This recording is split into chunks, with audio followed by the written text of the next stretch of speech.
എല്ലാ മക്കളും നോക്കണം. അത് ഇസ്ലാമിക നിയമമാണ്. ഒരാളത് ചെയ്തിട്ടില്ല എന്ത് ചെയ്യും? നമുക്കത് നിർബന്ധിച്ച് ചെയ്യിപ്പിക്കാൻ പറ്റുമോ? പറ്റിക്കൊള്ളണമെന്നില്ല. പക്ഷെ അള്ളാഹു പറഞ്ഞൊരു വാക്കുണ്ട്, ഫലൻ യുഅഖിറല്ലാ, അള്ളാഹ് ദീർഘിപ്പിക്കൂല ഒരാൾക്ക് അതിന്റെ പേര്. ആയുസ് നീട്ടിയില്ല, കുറയ്ക്കുകയില്ല. മറ്റൊരു ഭാഗത്ത് അള്ളാഹ് പറഞ്ഞു, ഫമൻ യഅമൽ മിസ്കാല ദർറത്തിൻ ഖൈറൻ യറ വമൻ യഅമൽ മിസ്കാല ദർറത്തിൻ ശർറൻ യറ. ഒരാള് അവന്റെ നിയ്യത്തിനനുസരിച്ച് നോക്കിയാൽ അവന് കൂലി കിട്ടും. ചിലരൊക്കെ അങ്ങനെ പരാതി പറയും, ഉമ്മാക്ക് 4 മക്കളാ, ഇവിടെ തന്നെയാ നിൽക്കുക, ഞാൻ തന്നെ നോക്കണം, മറ്റുള്ളവരൊന്നും കൊണ്ടുപോകുന്നില്ല. ഞാൻ പറയാറുണ്ട്, ആ മക്കൾക്ക് പടച്ചോൻ കൊടുത്തൊരു പരീക്ഷണമാണ്.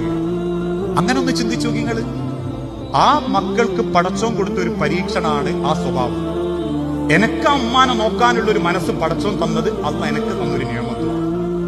ആ നോക്കിയതിന്റെ കൂലിങ്ങി പറഞ്ഞു കളയരുത്. ഫമൻ യഅമൽ മിസ്കാല ദർറത്തിൻ ഖൈറൻ യറ, നീ നിയ്യത്ത് നന്നാക്കി നോക്കുകയാണെങ്കിൽ എനിക്ക് അതിന്റെ കൂലി കിട്ടും.